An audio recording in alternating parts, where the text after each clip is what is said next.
nasib baik ianya tidak boleh dijual. Seperti biasa, di mata pembangkang, kerajaan disifatkan sebagai gagal dalam mengawal keadaan ekonomi negara sehingga kononnya menyusahkan rakyat. Timbalan Pengarah Pilihan Raya PAS Pusat Tan Sri Anwar Musa dalam satu kenyataan Khamis lalu berkata, apa yang berlaku ketika ini merupakan situasi terburuk pernah dialami negara berbanding pentadbiran terdahulu. Menurutnya, segala kenaikan harga barangan yang tinggi dan cukai amat membebankan rakyat. Kerajaan yang ada pada hari ini adalah kerajaan yang gagal segagalnya. Saya jadi menteri di bawah 5 Perdana Menteri, saya tak pernah tengok harga barang semahal yang ada sekarang.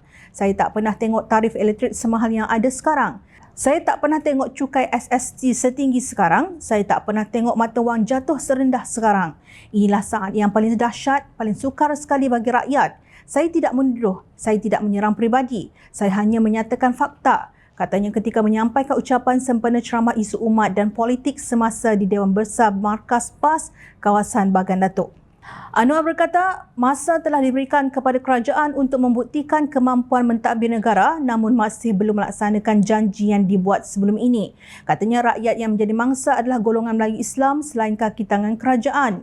Sekarang dah masuk tahun lain yang dijanji tak buat, yang tak dijanji pula lagi ditambah di tengkuk rakyat. Kenapa tak nak buat GST agar menutup lubang-lubang black ekonomi dan pelari-pelari cukai, katanya.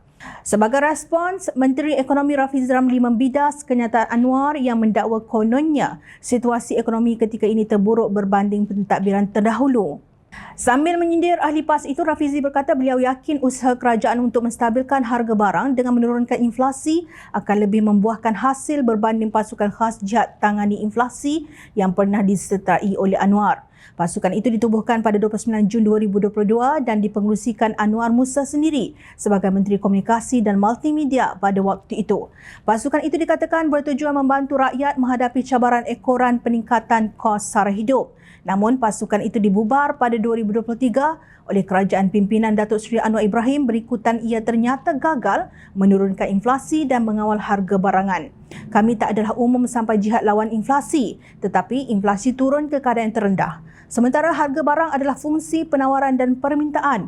Fokus kerajaan tingkat pendapatan rakyat, bukan semata-mata melihat kepada kos barang.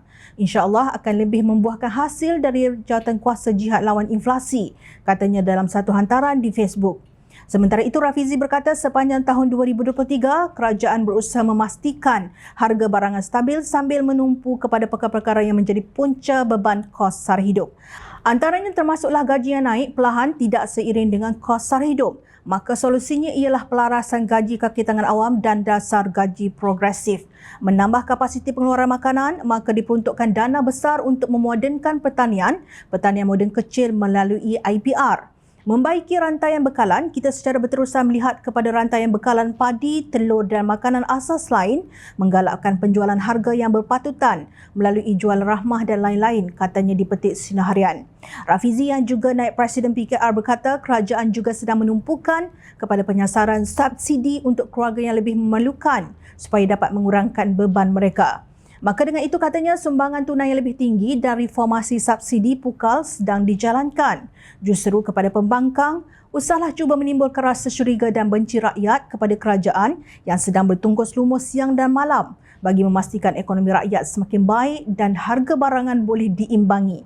Kenapa kuat sangat berkokok ketika menjadi pembangkang? Sedangkan ketika diberi amanah untuk buat kerja, semuanya ternyata gagal dan dilihat rakyat sebagai makan gaji buta. Pasukan khas Jihad Tangani Inflasi yang ada Tan Sri Anwar Musa dalamnya, apa hasilnya dibawa? Habuk pun tak ada. Nasib baik ianya tidak boleh dijual. Yang faham, fahamlah.